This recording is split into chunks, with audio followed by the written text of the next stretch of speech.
Grandpa looked at me, confused, and asked, "Why did you show up in an Uber? What happened to the SUV we gave you for your 24th birthday?" Before I could even process the question, my mom smiled and said her sister needed it more. The room went completely silent, and then Grandpa did something none of us saw coming. I never knew that a car made of metal and glass could hold the power to completely shatter a family, but looking back, I realize it wasn't the vehicle itself that broke us. It was the 24 years of silence, the quiet, systemic theft of my existence, and the sudden, violent realization that the people who were supposed to protect me were the ones holding the knife. Standing in that driveway, watching the afternoon sun glint off a windshield that was never supposed to be there, I didn't just find out about a stolen SUV, I found out my entire life was a lie. Why are you arriving in an Uber? What happened to the SUV we bought you for your 24th birthday? My grandfather's voice cut through the crisp Nashville afternoon air like a serrated blade. He stood on the front porch of his beautiful Victorian home, a house that had always smelled of cedar and old money, his weathered hands gripping the railing as he watched me step out of the rideshare vehicle. The confusion on his face was genuine, raw. His silver eyebrows knitted together in a way that made my stomach drop, a physical reaction to a question that made absolutely no sense to me. I had just paid the driver, tipping him an extra $2 I probably shouldn't have spent, and turned to walk up the path I had walked 1,000 times since childhood. But the air felt different today. Heavier. Before I could even open my mouth to respond, before I could process the question that seemed to belong to a different reality than the one I lived in, my mother appeared in the doorway behind him. She had that smile on her face. That particular, tight-lipped smile I had learned to recognize over 24 years of being her daughter. It was a camouflage smile, the one that meant she had done something she knew was wrong but had already convinced herself was justified. It was the smile of a woman who could rewrite history in real time to suit her narrative. Her sister needed it more, my mom said, her voice light and casual, as if she were discussing a change in the weather or a new recipe she tried. Brooke just got that new job across town, and with the baby coming, she really needed reliable transportation. Everyone froze. The birds seemed to stop singing. The wind died down. My name is Hannah, and I am 24 years old. I work as an assistant manager at a boutique hotel in downtown Nashville, a job I fought tooth and nail to get after graduating from community college 2 years ago. I pay my own rent for a studio apartment that barely fits a bed. I pay my own bills. I have been meticulously building a life that exists entirely separate from the chaos that has always surrounded my family.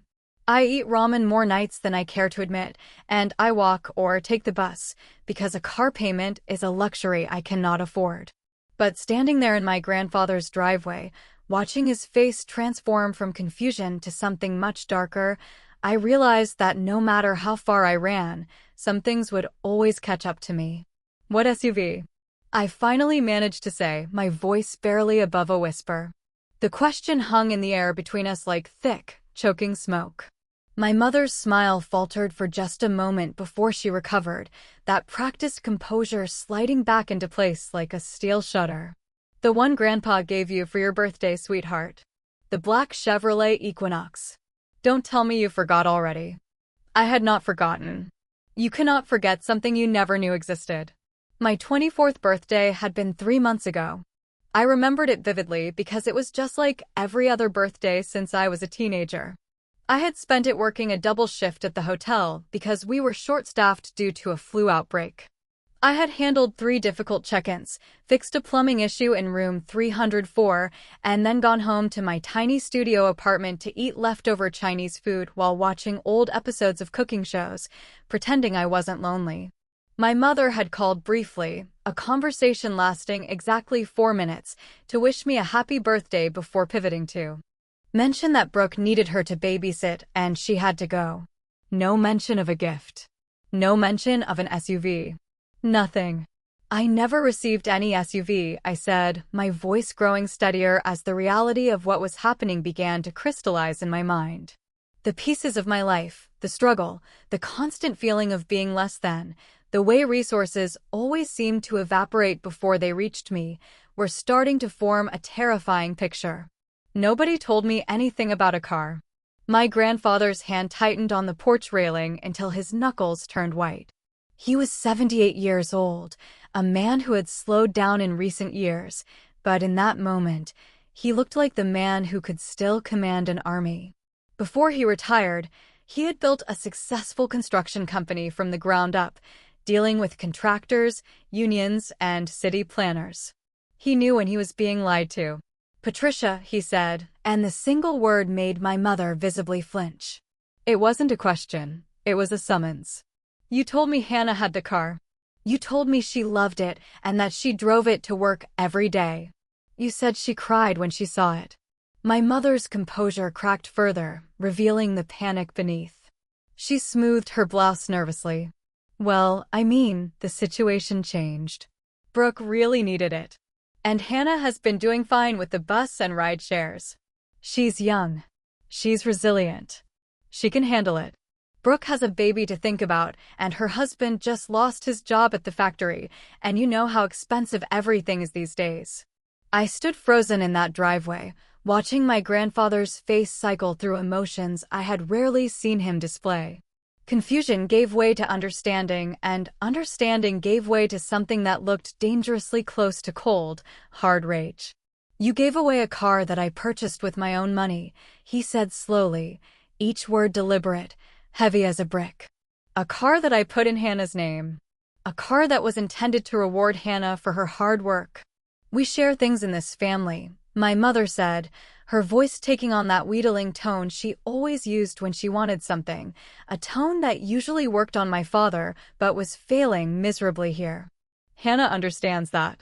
She's always understood that, right, Hannah?" She looked at me then, her eyes pleading for me to play along. It was a look I knew well. It was the look that said, "Be the good daughter. Smooth this over. Don't make a scene. Absorb the blow so Brooke doesn't have to." For my entire life, I had responded to that look. I had stepped back so Brooke could step forward. I had accepted the hand-me-downs while she got the new clothes. I had stayed silent. But something had shifted inside me. Maybe it was the exhaustion of working 60-hour weeks. Maybe it was the $2 I had just tipped the Uber driver from a bank account that was dangerously low. Or maybe it was just the sheer audacity of standing in front of a grandfather who loved me, realizing he had tried to help me, and knowing my mother had intercepted that love to give it to her favorite. "No," I said quietly. My mother's eyes widened. She looked as if I had slapped her. "I don't understand," I continued, my voice gaining strength, vibrating with a suppressed tremor. "I never understood, and I'm tired of pretending that I do." My grandfather slowly pushed back from the railing and straightened to his full height. He looked at my mother with an expression of profound disappointment, a look that was far worse than anger. "Everyone inside," he said, his voice carrying the authority of a man who had spent decades giving orders that were followed without question. The inside of my grandfather's house smelled the same way it always had, like comfort and history. But today, it felt like a courtroom. We gathered in the living room, an awkward assembly of tension and unspoken accusations. My mother perched on the edge of the antique sofa, her hands clasped tightly in her lap, her knuckles white. My grandmother, Margaret, emerged from the kitchen with a confused expression, wiping her hands on a dish towel. She was a gentle woman, the kind who baked cookies and knitted blankets, completely unaware of the war that had just been declared on her front porch. "What's all this commotion about?" she asked, looking between us, sensing the electricity in the air. "Sit down, Margaret," my grandfather said, his tone gentler with her but still carrying an edge. "We need to have a family discussion." I remained standing near the fireplace, unable to bring myself to sit. My legs felt unsteady, trembling slightly, and I worried that if I sat down, I might not be able to get back up. The adrenaline was the only thing holding me together. "I want to understand something," my grandfather said, settling into his leather armchair and fixing my mother with a hard stare. "When I bought that car 3 months ago, I specifically asked you to arrange for Hannah to come pick it up. You told me she did. You told me she was overwhelmed with gratitude. You even sent me a picture of her standing next to it. My heart clenched. A picture. There was a picture? That picture, I said slowly, the pieces clicking into place like the tumblers of a lock. Was that taken in front of Brooke's house? My mother's face went pale, draining of all color. Because Brooke posted a picture of herself with a new black SUV 3 months ago, I continued, my voice gaining strength. She captioned it "New Whip Blessed." She said her husband bought it for her. Everyone congratulated her. I liked the post. I literally liked the post of my own stolen car. The silence that followed was deafening. It was the sound of a narrative collapsing. Let me explain something about my family because, without context, none of this will make sense. My mother, Patricia, has always favored Brooke. From the moment my sister was born when I was 4 years old, I became invisible. Brooke was the pretty one, the charming one, the one who could do no wrong. When she struggled in school, tutors were hired. When I struggled, I was told to apply myself. When she wanted dance lessons, piano lessons, art lessons, the money appeared from nowhere. When I wanted to join the school band, I was told we couldn't afford the instrument rental. I learned early to stop asking. I learned that my needs were a burden, while Brooke's needs were a priority. At 16, I got my first job at a grocery store, bagging groceries until my arms ached and my fingers were raw. I saved every penny to buy my own books, my own clothes. When Brooke wrecked her first car at 17, my parents bought her another one within a week. When I saved enough for a used Honda at 18, my mother borrowed it for Brooke and returned it with a dented fender and no apology. This pattern had continued into adulthood. Brooke got married at 22 in a lavish ceremony that my parents funded entirely, dipping into retirement savings. I wasn't even asked to be a bridesmaid. I was asked to help coordinate the catering. Brooke announced her pregnancy 6 months ago, and suddenly every family conversation revolved around the baby, the nursery, what Brooke needed, what Brooke wanted. Meanwhile, I worked 50-hour weeks at the hotel, climbing from front desk clerk to assistant manager through sheer determination. I built a life that asked nothing from anyone because I knew the answer would always be no. I thought I had finally escaped. I thought the distance I had created would protect me. I was wrong. So, let me make sure I understand this correctly, my grandmother said, her voice sharp in a way I rarely heard. She sat down slowly, looking at her daughter as if she were a stranger. You took a gift intended for Hannah, gave it to Brooke, and then lied about it to us? To Hannah? It's not that simple, my mother said, her voice rising with desperation. Brooke needed it. Her husband lost his job, and they have a baby on the way. And Hannah has always been so independent. She manages fine on her own. She always has. Brooke needs help. Hannah doesn't. That's not the point, my grandfather said, his voice dangerously quiet. The point is that I purchased that vehicle for Hannah. It was registered in her name. I have the paperwork. How exactly did you manage to give it to Brooke when you have no legal authority over it? My mother's face went through several shades of red before settling on a guilty pink. She wouldn't meet anyone's eyes. I told the dealership there was a mistake with the registration, that it should have been in Brooke's name from the beginning. I had Hannah's information, her social security number, her old ID, from when she was younger, so I just... You committed fraud, my grandfather said flatly. You forged documents to transfer ownership of property that did not belong to you. It's family, my mother repeated, but the words sounded hollow now, even to her. We take care of each other. Hannah wouldn't have minded if she'd known. She's always been the responsible one. She understands sacrifice. I laughed then, a bitter, jagged sound that surprised even me. You didn't even tell me the car existed. How could you know whether I would have minded? You didn't give me the chance to be generous. You just took what wasn't yours to take and gave it to someone else because you decided I didn't deserve it. My grandfather rose from his chair, moving with a sudden energy. Where's the car now? He asked. At Brooke's house, my mother whispered. She's been driving it for 3 months. My grandfather nodded slowly, then pulled out his phone. Then I believe it's time to correct the situation. The next 30 minutes felt surreal, like watching a movie of my own life from somewhere outside my body.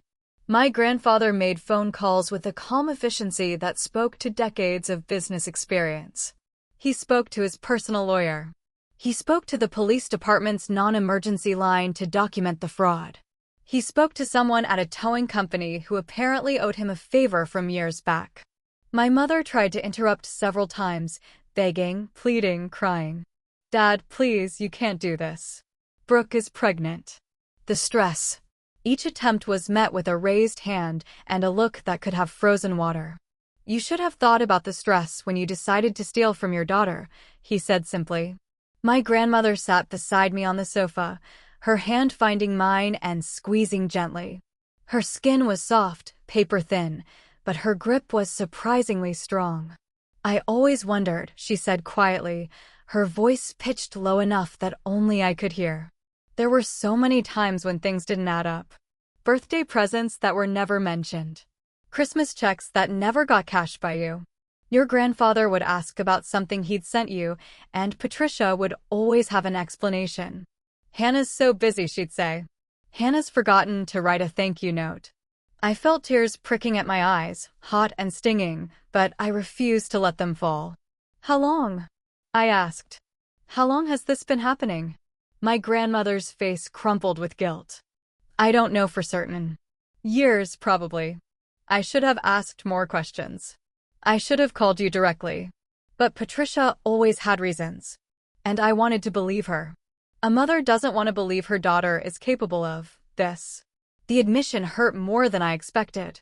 All those years of thinking I was forgotten. Thinking my grandparents didn't care as much about me as they did about Brooke. All those missed connections and perceived rejections. None of it had been real.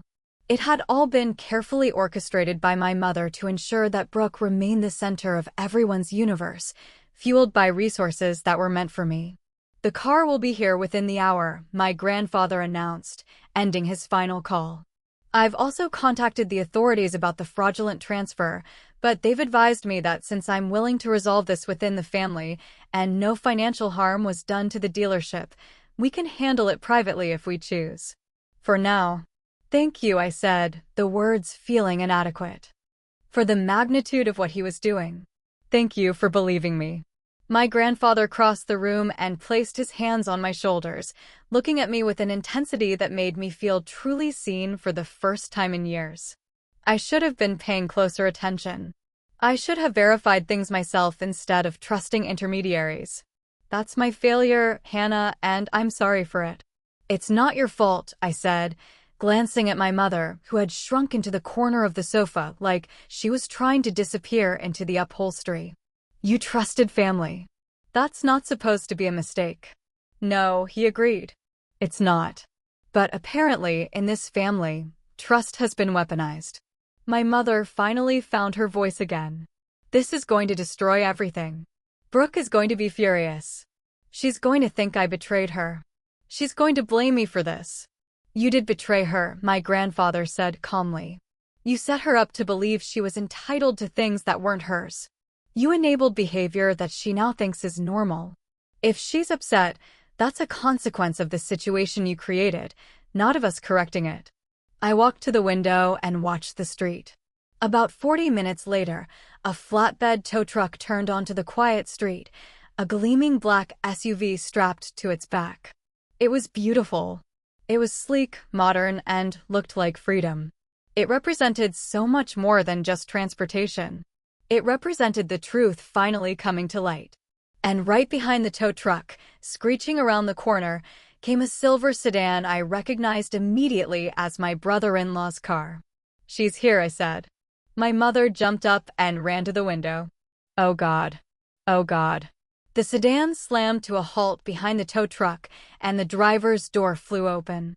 Brooke emerged like a force of nature, her pregnant belly visible even beneath her designer maternity dress, a dress I knew cost more than my monthly grocery budget. Her face was twisted in a mask of pure fury. "What the hell is going on?" she screamed, storming toward the tow truck driver, who looked like he regretted taking this job.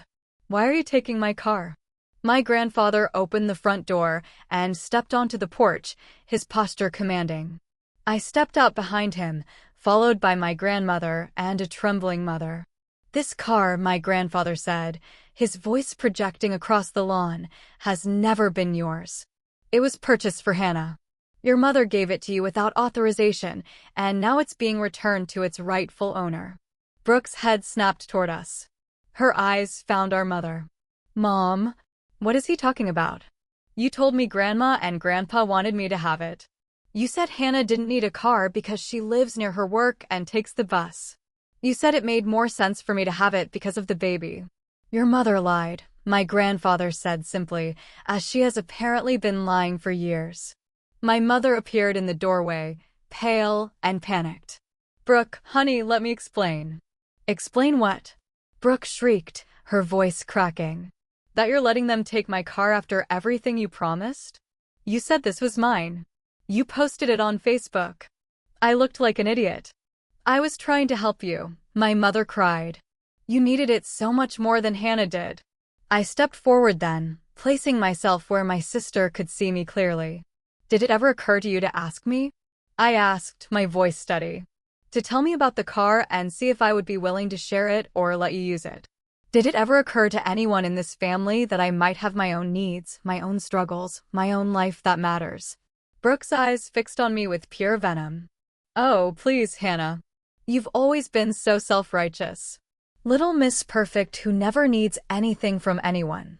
You think you're better than us because you work your fancy hotel job and live alone. I live this way because I was given no other choice. I cut her off. I was never given the support you were given. Come inside, my grandfather ordered, seeing the neighbors peering through their blinds. Now, we reconvened in the living room. Brooke waddled to a chair, clutching her lower back in a display of discomfort that I suspected was exaggerated for sympathy. My mother was sobbing quietly now. Before we continue, my grandfather said, pulling out a notepad and a pen from his breast pocket. I want to establish the scope of this. Patricia, how long have you been redirecting gifts and money intended for Hannah to Brooke instead? My mother just shook her head. How long? My grandmother demanded, her voice shaking with rage. Since the girls were teenagers, my mother whispered. Maybe earlier. And approximately how much money and property are we talking about? I don't know. I didn't keep track. Hannah estimates the car alone is worth $35,000, my grandfather said. What else? Let's see, my grandmother said, pulling out her iPad. She had been scrolling while we were outside. I have records of contributions I made over the years directly to Patricia to be passed on to both girls equally. College fund contributions. Graduation gifts. Birthday money. She looked up, her eyes hard. $17,000 sent for Hannah's college fund over 6 years. Where's that money, Patricia? It went toward family expenses. Bills. Times were hard. Times were hard enough that you bought Brooke a new bedroom set when she was 16 and took her to Europe for her graduation trip? I asked. The memory burned. I had spent that summer sweating in a warehouse, packing boxes. I wasn't invited to Europe. Mom said it was because I had to work. But the real reason was that there was only money for one person, and that money was supposed to be mine. Brooke rolled her eyes. Oh, here we go. Per Hannah.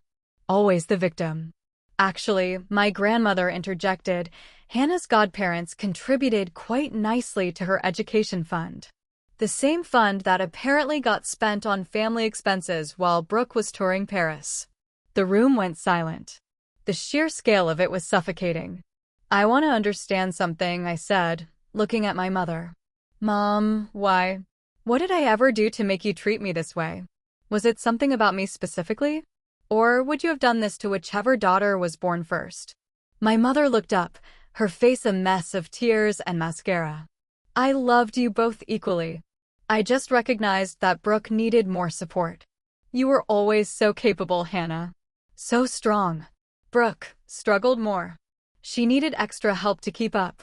She struggled because you never let her face consequences, I said, the realization hitting me like a physical blow. Every time she made a mistake, you covered for her. Every time she wanted something she couldn't afford, you stole from me to get it for her. You didn't help her, Mom. You crippled her. Brooke stood up, her face flushed. Don't you dare talk about me like I'm some kind of charity case. I have a husband. I have a baby on the way. You're pregnant at 20 years old with a husband who can't hold a job, living in a house your mother-in-law owns, driving a car stolen from your sister, wearing clothes you can't pay for. I listed the facts calmly. How would you describe that? Enough, my grandfather said. He looked at the notepad where he had been scribbling figures. Here is what is going to happen. The car has been returned to Hannah. That is non-negotiable. Brooke opened her mouth to argue, but he silenced her with a look. Furthermore, he continued, I will be restructuring my estate plans this week.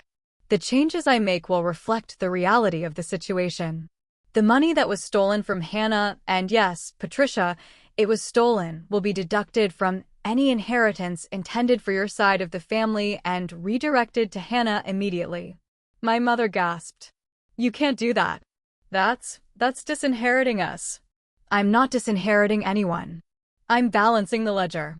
You've already taken your inheritance, Patricia. You just took it early, and you took it from your daughter. He turned to Brooke.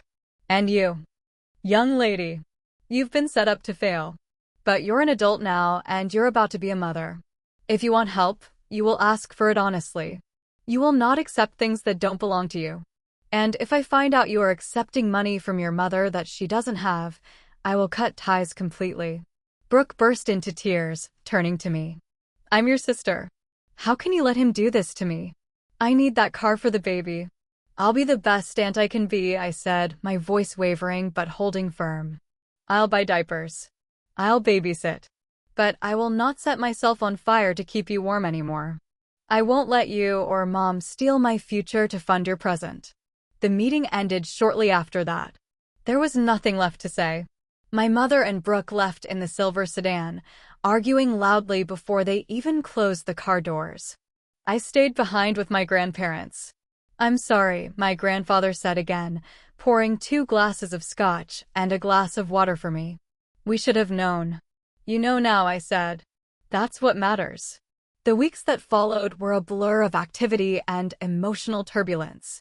The SUV sat in the parking lot of my apartment complex, a massive, tangible reminder that my life had changed. It wasn't just a car, it was proof that I mattered. My phone became a battleground. Brooke sent dozens of messages ranging from tearful pleas to angry accusations. Asterisk, you're selfish. You're ruining my life. Mom is depressed because of you. Asterisk, my mother called repeatedly, leaving voicemails that alternated between apologies and attempts to negotiate.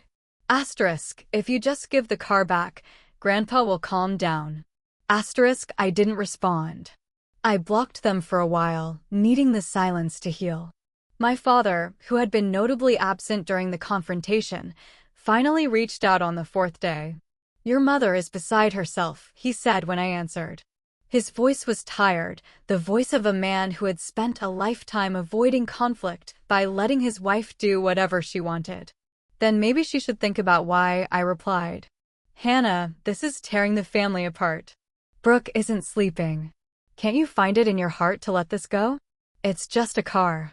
It's not just a car, Dad, I said, feeling a new strength rising in me. It's $53,000 of theft over a decade. It's you watching me struggle to pay for community college while you knew there was a fund for me. It's you letting me believe I wasn't good enough. There was silence on the line. You knew, I said, the realization cold and sharp. You knew about the money. I tried to tell her. Trying isn't enough. You let it happen. You're just as guilty. I hung up the phone. It was the hardest thing I had ever done, but as soon as the connection broke, I felt lighter. 3 months passed. My life transformed. My grandfather kept his word. He set up an educational trust for me, funded by what would have been my mother's inheritance. Invest in your future, he told me. You've proven you can build something from nothing. Imagine what you can do with actual tools.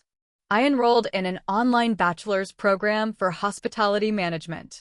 I used the SUV to drive to work, cutting my commute from an hour and a half on the bus to 20 minutes. I got promoted to night manager at the hotel, a position that came with a significant raise.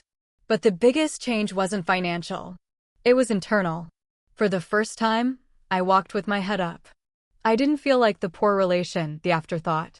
I felt worthy. In March, Brooke gave birth to a baby girl named Stella.